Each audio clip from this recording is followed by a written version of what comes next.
প্রথম শাখা উদ্বোধন করেছে। ব্র্যাক শাহজাহানের আনুষ্ঠানিক উদ্বোধন করেন ব্র্যাক ব্যাংকের চেয়ারম্যান রুমি আলী। উপস্থিত ছিলেন ব্র্যাকের ব্যবস্থাপনা পরিচালক Syed Mahbubur Rahman, cash management service ও প্রবাসী ব্যাংকিং বিভাগের প্রধান খাজা শাহরিয়ার, ব্র্যাক শাহজাহান ইউকের ব্যবস্থাপনা পরিচালক আব্দুস সালাম। উদ্বোধনী অনুষ্ঠানে ব্র্যাকের কর্মকর্তারা বলেন, সারা দেশে মোট 149টি ব্রাঞ্চ, 419টি এসএমই ইউনিট, 250টি এটিএম বুথ ও 2000 রেমিটেন্স ডিস্ট্রিবিউশন পয়েন্ট থেকে অল্প সময়ে বাংলাদেশের যে কোনো প্রান্তে সেবা পৌঁছে দিবে ব্র্যাক। ব্র্যাক ব্যাংক অনেকদিন থেকেই প্রবাসীর কল্যাণে কাজ করার চেষ্টা করছে। আমরা এই উদ্যোগটা ব্র্যাক শাহজাহান অ্যাকুইজিশনের উদ্যোগটা নিয়েছি কারণ আমরা ব্র্যাক ব্যাংকের যেসব ফ্যাসিলিটিস ওগুলি এখানে এক্সটেন্ড করতে চাই। বার্মিংহামে তো এখানে একটা বড় বাংলাদেশি কমিউনিটি আছে অনেক দিন থেকে। তাছাড়াও লন্ডনে কিন্তু বেশ কিছু বাংলাদেশি ব্যাংক অলরেডি গিয়েছে। বার্মিংহামের বাংলাদেশিরা কিন্তু এই সুবিধাটা পাচ্ছে না, যেটা লন্ডনে যারা বসবাস করে তারা পাচ্ছে। আমরা তাই এখানে এসেছি, কারণ এখানেও আমাদের এক্সটেন্ড করা উচিত এই ফ্যাসিলিটিটা বাংলাদেশিদের জন্য। তো আমাদের রেমিটেন্স পয়েন্টগুলোতে আমাদের শাখা আছে। এছাড়াও শুধু ব্র্যাক ব্যাংকের শাখাই নয়, আমরা কিন্তু ব্র্যাক যে এনজিও যে আছে তাদের 1800টি পয়েন্ট আমরা ইউজ করি। তো যার জন্য আপনি যদি দেখেন রেমিটেন্সের সবচেয়ে বেশি ডিস্ট্রিবিউশন কিন্তু একমাত্র ব্র্যাক ব্যাংকেরই আছে। ব্র্যাক ব্যাংক এবং ব্র্যাক দুটো মিলিয়ে প্রায় আমাদের 2000 ডিস্ট্রিবিউশন পয়েন্ট আছে। ব্র্যাক শাহজাহান এক্সচেঞ্জ একটা ব্যাংকের সাবসিডিয়ারি, যার কারণে যে ট্রাস্টের যে কথাটা আছে কিন্তু ট্রাস্টিটা এলিমিনেট হচ্ছে। আর দ্রুত সার্ভিস যেটা আছে, এখন তো আমাদের সব যে ব্যাংক অ্যাকাউন্টগুলো ক্রেডিট হবে আমাদের প্রসেসিং সবগুলো এখান থেকে আমরা বার্মিংহাম থেকে করতেছি, যার কারণে এই অন্য এজেন্সি যেরকম একটা ট্রানজাকশন করবে তার চেয়ে আমরা দ্রুত করতে পারবো, কারণ আমাদের প্রসেসিংটা এই দেশ থেকে হচ্ছে এবং টাকাটাও দ্রুত চলে যাচ্ছে। আর যদি ব্র্যাক ব্যাংকে অ্যাকাউন্টস থাকে তাহলে মানে লাইফ আমরা সাথে সাথে ক্রেডিট করে দিতে পারতেছি। এই সিস্টেমটা কিন্তু সব এজেন্সি দিতে পারতেছে না। এই প্রবাসী বিনিয়োগ is just basically custodian service the BRAC bank is providing to প্রবাসীজ। এটার থ্রু দিয়ে আপনারা আমাদের বি অ্যাকাউন্ট বলেন, নিটা বলেন, এইগুলো কিন্তু ব্র্যাক ব্যাংকে খুলে দিবে আপনাদের হয়ে এখান থেকে, এবং এর মাধ্যমে আপনি কিন্তু ক্যাপিটাল মার্কেটে আপনি ইনভেস্ট করতে পারবেন। সবথেকে সুবিধাজনক জিনিস হচ্ছে যে এই কাজগুলো যে আপনি যে বিনিয়োগটা করবেন, যে আপনি আপনার পোর্টফোলিওটা ম্যানেজ করবেন, আমাদের ওয়েবসাইটে কিন্তু একটা ওয়েব ম্যানেজমেন্ট পোর্টাল আছে, আমরা যে শেয়ার ম্যানেজমেন্ট পোর্টাল বলি। ওই শেয়ার ম্যানেজমেন্ট পোর্টালের থ্রু দিয়ে আপনি এখান থেকে বসেই আপনি আপনার পুরো পোর্টফোলিওটাই ম্যানেজ করতে পারবেন। সুপ্রিয় দর্শক, আপনারা দেখছিলেন এই ভিডিও ক্লিপসটি। ব্র্যাক শাহজাহানের আনুষ্ঠানিক উদ্বোধন হয়েছে গতকাল বার্মিংহামে। সেই অনুষ্ঠানের কিছু ধারণকৃত অংশ আমরা সংবাদের কিছু ক্লিপস আমরা দেখতে পেলাম। আমি ফিরে আসছি সৈয়দ মাহবুবুর রহমান সাহেবের কাছে। তো আপনারা আসলে যে উদ্দেশ্য নিয়ে ব্র্যাক এর ব্যাংকটি উদ্বোধন করলেন, এটি থেকে প্রবাসীদের কাছে আপনাদের প্রত্যাশা কি? কোন সেবাগুলোকে আপনারা খুব বেশি গুরুত্ব দিচ্ছেন এখানে? শুনুন, বেসিক্যালি এখন পর্যন্ত যেভাবে এসছে, যেটা এখানেও বেরিয়ে এসছে, যে প্রবাসীদের রেমিটেন্স সুবিধা, মানে মূল উদ্দেশ্যটা সবারই কিন্তু যারা সেন্ডার এবং রিসিপিয়েন্ট এদের মধ্যে একটা যোগসাদৃশ্য যত দ্রুত, একটা হচ্ছে রিলায়েবিলিটি, একটা হচ্ছে কত দ্রুত আপনি দিতে পারছেন, সেটা হচ্ছে প্রধান লক্ষ্য। বাট তার সাথে সাথে শুধু টাকা আদান প্রদান তো নয়, তাদের আর কি সেবা দেওয়া যায়। একটা ইন্ডিভিজুয়াল অনেক ধরনের সেবার প্রয়োজন হয়, সেই সব ধরনের সেবা ব্র্যাক ব্যাংক দিতে পারে। কেননা ব্র্যাক ব্যাংক আমাদের দেশে সব কাটস অ্যাক্রস অল সেগমেন্ট, তারা রিটেল ব্যাংকিং করছে, তারা এসএমই ব্যাংকিং করছে, কর্পোরেট ব্যাংকিং করছে। আমাদের ক্যাপিটাল মার্কেট অপারেশনের জন্য আমাদের একটা মার্চেন্ট ব্যাংক আছে, একটা ব্রোকারেজ হাউস আছে। তো আপনার একজন গ্রাহক যেই মুহূর্তে আমাদের ব্যাংকের কোনো ব্রাঞ্চে ঢুকবেন, তার কিন্তু সুযোগ আছে সব ধরনের সেবা নেওয়ার। তো এখন যদি রেমিটেন্স যিনি নিচ্ছেন, তার যদি কোনো ধরনের বিজনেস করতে হয়, আমি যখন দেখবো অ্যাজ এ ব্যাংকার, আমরা কি দেখতে চাই যে আমাদের ব্যাংকারের কিন্তু প্রধান লক্ষ্যটা হচ্ছে আমি যে টাকাটা আমি ইনভেস্টমেন্ট করছি, যার মাধ্যমে করছি, যাকে দিচ্ছি, তিনি টাকাটা ফিরিয়ে দিতে পারবেন কিনা, তার ক্যাপাবিলিটি কী ব্যবসা করছে, সেই ব্যবসাটি টাকাটা ফেরত আসবে কিনা, তার ট্র্যাক রেকর্ড দেখতে চাই আমরা, তার কী পরিমাণ টাকা আসে। তো যখন আমি দেখব যে একটা লোকের একটা ধারাবাহিকভাবে একটা সার্টেন অ্যামাউন্ট অফ মানি প্রতি মাসেই আসছে বা একটা রেগুলার ইন্টারভেলে আসছে, তখন কিন্তু অ্যাজ এ ব্যাংকার আমার কিন্তু একটা কনফিডেন্স লেভেলটা বাড়ে। তো উনি যখন টাকা নেবেন ওনার কোনো ব্যবসার জন্য, সেটা করতে পারবেন। এটাই হলো একটা। আর এটা হতে পারে কি, উনি হয়তো একটা বাড়ি কিনবেন বা একটা ফ্ল্যাট কিনবেন, তো সেসব ক্ষেত্রে কিন্তু তার যে টাকাটা কী পরিমাণ আসছে এবং যিনি যে বাড়ি কিনবেন সেখানে কেমন ভাড়া পেতে পারেন বা কী হতে পারে, তো এইসব জিনিসগুলো কিন্তু আমরা দেখতে পারি। তার হয়তো একটা গাড়ি কিনতে হবে, সেই লোনটাও আমরা কিন্তু দিতে পারি তার জন্য।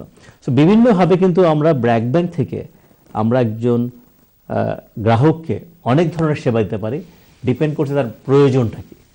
আমি আসছি প্রয়োজনের কথা। যদি আমি বলি যে প্রবাসীরা যে এই বিষয়গুলোকে মানি ট্রান্সফারের ক্ষেত্রে সবচেয়ে বেশি গুরুত্ব দিয়ে থাকেন, সেটি হচ্ছে যে ট্রানজ্যাকশন রেট, আরেকটি হচ্ছে কত সততার সাথে এবং কত দ্রুতভাবে এটি তার গ্রাহকের কাছে পৌঁছে যায়।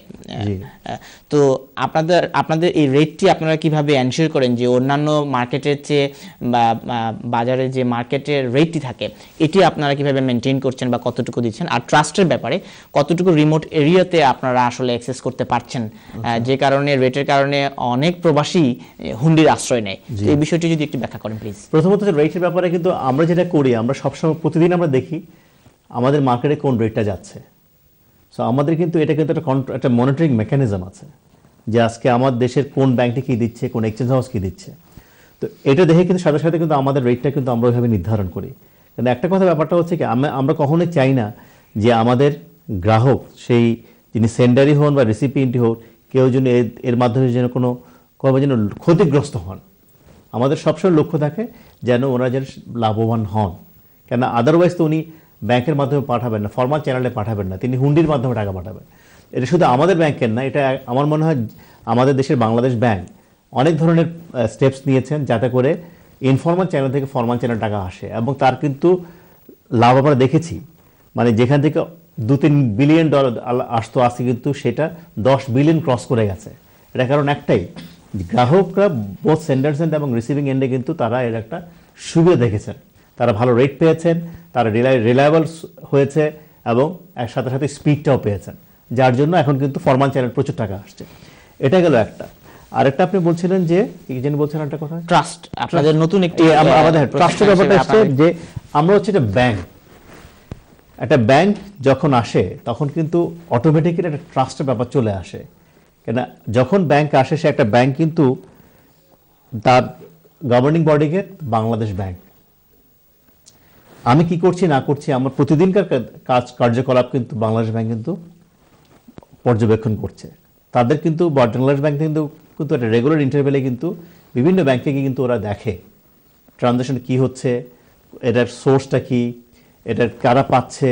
সো ট্রানজ্যাকশন প্যাটার্নটা দেখার চেষ্টা করে, এটা কোনো মানি লন্ডারিং হচ্ছে কিনা, আমি যে কারোর কাছে টাকাটা পেয়েছি সেটা কোনো দিচ্ছে কিনা, এবং যদি কেউ টাকা না পায় সে কিন্তু বাংলাদেশ ব্যাংকে সরাসরি চিঠি লিখতে পারে, কমপ্লেন করতে পারে যে আমার টাকা পাঠানো হয়েছিল, আমি 3 দিন পরে পেয়েছি, আমি পাইনি। সেই প্রশ্নে গেলে আজ অনেক দীর্ঘসূত্র হবে যে আমাদের অনলাইন ফ্যাসিলিটিস বা কমিউনিকেশন যোগাযোগ ব্যবস্থা এত মানে নাজুক, একটি চিঠি লিখলে সেই উত্তর পেতে প্রায় হয়তো বছর ঘুরে যায়, এবং অনলাইন কমিউনিকেশন আমাদের দেশে এখনো অনেক এমন পর্যায়ে যেতে পারেনি যেটি নির্দিষ্ট সময় একজন গ্রাহক সেটি পাবে না। ঠিক আছে, সেটা আপনি বলেছি, কিন্তু আমাদের দেশে যে আপনি এখন যদি দেখেন আমাদের কিন্তু কমিউনিকেশন কিন্তু অনেক ভালো হয়েছে, কানেক্টিভিটি অনেক ইমপ্রুভ করেছে। আমাদের দেশে যে মোবাইল ফোন যদি বলি, আমাদের দেশে এই মুহূর্তে প্রায় 6 কোটি লোকেরও বেশি গ্রাহক মোবাইল ফোনের, এবং একটা ইউনিক দেশ কিন্তু আমরা, যেখানে 99% অফ কান্ট্রি কিন্তু সেটি বেড়েছে। কিন্তু কাস্টমার ফিডব্যাক, আপনার একজন ব্যাংকে আপনার কাছে যখন আমি একজন সাধারণ গ্রাহক হিসেবে একটি অভিযোগ দেব, আপনি কতটা দ্রুতভাবে আমার কাছে সেই অভিযোগের উত্তর নিয়ে ফিরে আসছেন, আমি সেটির কথা বলছি। সেখানে কিন্তু আমাদের একটা আছে, আমরা কিন্তু একটা কমন ইমেল, যেমন inquiry@brackbank.com, বা আমার এমডির নামও কিন্তু একটা ইমেল অ্যাড্রেস আছে, এবং যে কোনো ইমেল আমার কাছে গেলে, বিশেষ কমপ্লেন আকারে যদি কোনো ইমেল যায়, সেটা কিন্তু আমরা চেষ্টা করি 48 আওয়ার্সের মধ্যে যেন একটা রিপ্লাই, অ্যাটলিস্ট হোল্ডিং রিপ্লাই যায় যে ঠিক আছে তোমার কমপ্লেনটা আমরা পেয়েছি, will get back to you. তাতে কোনো পক্ষে যিনি দিচ্ছেন তিনি বুঝতে পারেন যে তার কমপ্লেনটা অ্যাটলিস্ট আমরা অ্যাকনোলেজ করেছি। আমি ফিরে আসবো সৈয়দ মাহবুবুর রহমান সাহেব আপনার কাছে। অনেক দর্শক লাইনে অপেক্ষা করছেন, আমরা তাদের কথা শুনবো, আবার আপনার আলোচনায় ফিরে আসবো। সুপ্রিয় দর্শক, আপনারা দেখছেন বিজনেস টক, আমরা মানি ট্রান্সফার নিয়ে কথা বলছি, বাংলাদেশে বিনিয়োগ নিয়েও আমরা কথা বলবো, আমরা আপনাদের কথা শুনবো। কে আছেন লাইনে? আসসালামু আলাইকুম।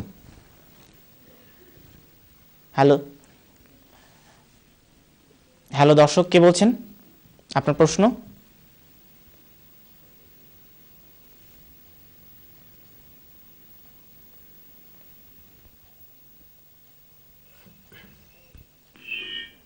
হ্যালো।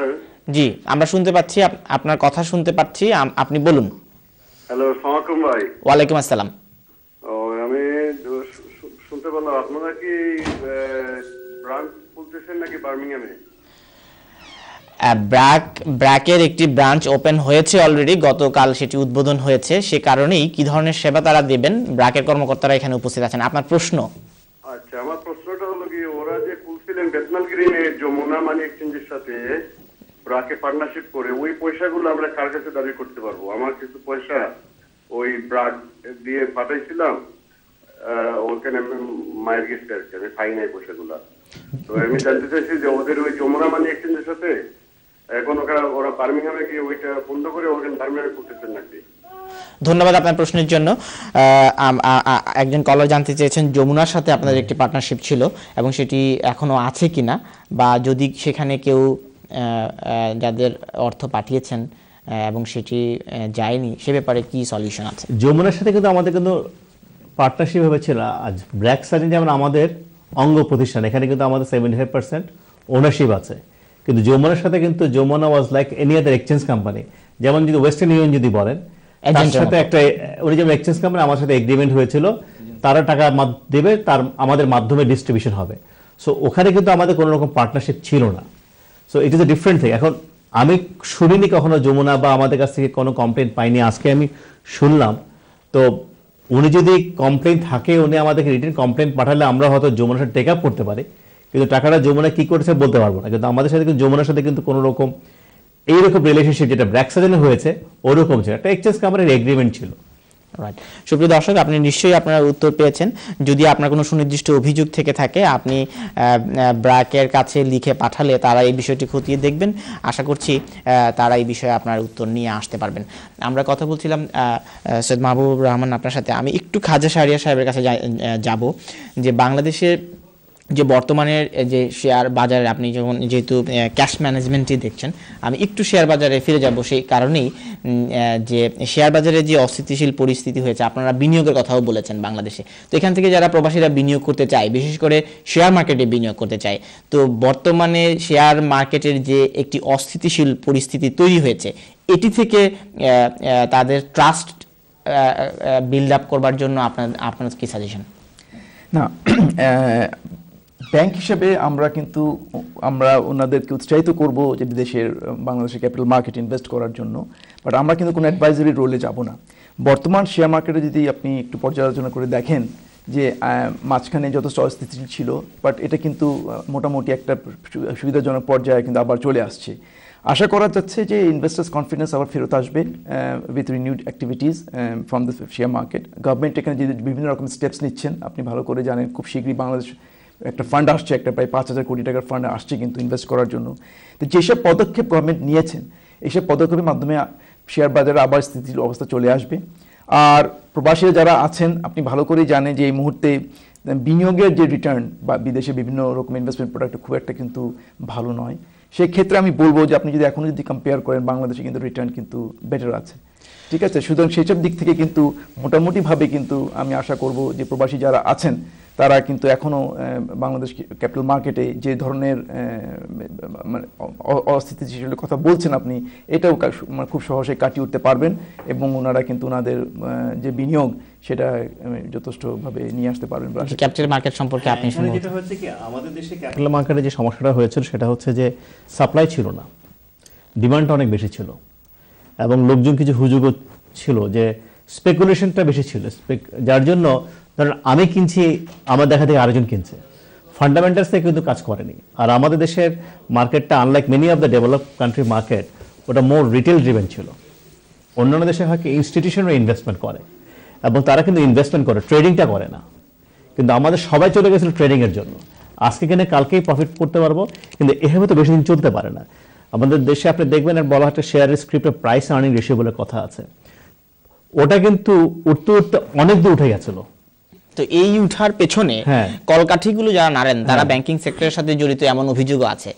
তো এই বিষয়গুলোকে আপনারা কিভাবে দেখেন? অভিযোগ তো ধরেন, অভিযোগ তো আমি যে কারো বিরুদ্ধে করতে পারি, এটা কনসালটেন্সি করেন যে এই শেয়ারটি কেন এটি বাড়ছে, হ্যাঁ আমাদের কাছে এই অভিযোগগুলো আসে, যারা এই বিষয়ে দক্ষ তারাই আমাদেরকে বলে তুমি এটি কেন বাড়ছে যখন, হ্যাঁ তখন আমি কিনছি, কিন্তু যখন পড়ে যায় তখন আর ওই যেটা হচ্ছে আপনি যদি, এটা তো হয়েছে বছরের 2010 শেষের দিকে এসে, বাট আপনি যদি দেখেন 2010-এর প্রথম দিকটা বলবো, মানে সেকেন্ড কোয়ার্টার থেকে কিন্তু Bangladesh bank, security exchange commission কিন্তু, ইভেন ঢাকা স্টক চেঞ্জ বা চিটাগং স্টক চেঞ্জ কিন্তু বারবার কিন্তু ইনভেস্টরদের বলে আসছিল যে আপনারা ফান্ডামেন্টালস দেখে শেয়ারে ইনভেস্টমেন্ট করেন, কিন্তু সবাই কেউ কানে শুনেননি। কিন্তু যেহেতু যে রিটেল ইনভেস্টর যারা ছিলেন তারা দেখছেন যে আজকে 10 টাকা ইনভেস্টমেন্ট করলে 5 দিন বা 1 সপ্তাহ মাসে গিয়ে 15 টাকা পেয়ে যাচ্ছেন, তো ওনারা ইমিডিয়েট গেইনের দিকে সবাই চলে গেছিলেন। কিন্তু ইনভেস্টমেন্ট যেটা হয় কি, যারা ইনভেস্টমেন্ট করেন তারা কিন্তু দুটো পোর্টফোলিও থাকে, একটা হচ্ছে ইনভেস্টমেন্ট পোর্টফোলিও, একটা ট্রেডিং পোর্টফোলিও। তো ইনভেস্টমেন্ট পোর্টফোলিওটাকে you have to look at from long term perspective, কিন্তু আমরা সেটা না করে যে রিটেল ড্রিভেন ছিল, আজকে কিনলে কালকে পাবো। কিন্তু এই জিনিসগুলোকে মনিটরিং করার জন্য যে টাস্ক ফোর্স রয়েছে, যে চাইলেই একটি শেয়ারের দাম একটি নির্দিষ্ট মাত্রার চেয়ে বেশি হুট করে উঠতে পারবে না, বাজার নিয়ন্ত্রণ, বাজার মনিটরিং করা, সার্কিট ব্রেকার কিন্তু স্টক এক্সচেঞ্জ ছিল, বাট থাকলে কি হবে, ওটা তো মানা হয়নি না। সার্কিট ব্রেকার খুলে আপনার সাথে সাথে যারা সার্ভিলেন্স ছিল তারা কিন্তু সাথে সাথে একটু কেন হয়েছে, ওটা হয়তো ট্রানজাকশন বন্ধ ছিল, কিন্তু মুশকিল পরের দিন তো বাড়ছে। তো আপনি তো প্রতিদিন যদি বাড়তে থাকে, দেখা যায় যে ওই 10 দিন বা 20 দিনের মাথায় কিন্তু এটা 100% বেড়ে গেছে। Circuit for a single day, not for year, এটা ছিল একটা। কিন্তু এখন যদি মার্কেট দেখেন আপনি, প্রাইস অনেক বেশি, কিন্তু অনেক ভালো ভালো ইভেন ব্যাংকের কথা বলি 10-এর নিচে, this is the time to buy. কিন্তু মার্কেটে কনফিডেন্সটা নাই, কনফিডেন্সটা না থাকাতে কেউ কিনছেন না, অথবা যারা কিনেছেন এখন হিউজ লস, এত লসটা পরিমাণ এত বেশি তারা ধরে বসে আছেন। এখন আমি যদি কিনতে যাই, আমি আজকে যদি হয় আমার টাকা আছে, আমি একটা ইনস্টিটিউশন ব্যাংকে, আমি ধরেন চিন্তা করছি আমি 1 লক্ষ শেয়ার কিনবো কোনো একটা পার্টিকুলার প্রতিষ্ঠানের, কিন্তু আমি এখন চাইলেও কিনতে পারছি না, বিকজ যারা বিক্রেতা মানে ধরে বসে আছেন, হয়তো কারো পোর্টফোলিওতে হয়তো 50 লাখ 60 লাখ 1 কোটি টাকার উপর লস আছে, উনি এখন বিক্রি করবেন না, উনি ধরে নিচ্ছেন যে এখন বিক্রি করে 1 কোটি টাকা যদি লস করাচ্ছে, বরঞ্চ আমি hold on to stock, maybe 2 বছর পরে আমি এর রিটার্নটা পেয়ে যাবো, এর চেয়ে বেশি পয়সা আমার আসবে, আমি rather I will not incur loss. তো ওই সমস্যা হচ্ছে। এখন দেখবেন যে মার্কেটে কিন্তু ইনস্টিটিউশনরা কিনতে চাচ্ছে, কিন্তু ওই পরিমাণ ভলিউম আসছে না, বিকজ এবং নতুন যে শেয়ারগুলো বাজারে আসার কথা ছিল ওটা তো আসছেই না, সেটিও বন্ধ করে ওটাও আসছে না, বিকজ গভর্নমেন্ট এখন এই মুহূর্তে প্রথমে যদি চিন্তা করেছিল তারা কিছু সাপ্লাই বাড়াবে, কিন্তু এখন দেখছি সাপ্লাই বাড়িয়ে লাভ নাই, তো এখন ওরা সাপ্লাইটা বন্ধ রাখছেন। এখন মুশকিলটা হচ্ছে কি, কিছু ইনডিসিসিভনেস কাজ করে on the regulator parts as well as Bangladesh government's parts. ওনারা চিন্তা করেন একটা জিনিস হয় না, যে কোনো কারণেই হয় না। আমি আমি আমি অবশ্যই বিশ্বাস করি যে যারা রেগুলেটর যারা আছেন তাদের অনেক সদিচ্ছা কাজ করছে, কিন্তু যেটা হয় প্র্যাকটিক্যাল আসপেক্ট অনেক সময় কাজ করার জন্য হয়তো সীমাবদ্ধ থেকে যায়, সবারই সীমাবদ্ধ থাকে, যার জন্য হয়তো যেটা চিন্তা করছে সেটা করতে পারছেন না। আপনি শেয়ার ব্যবসার সাথে জড়িত করেন না?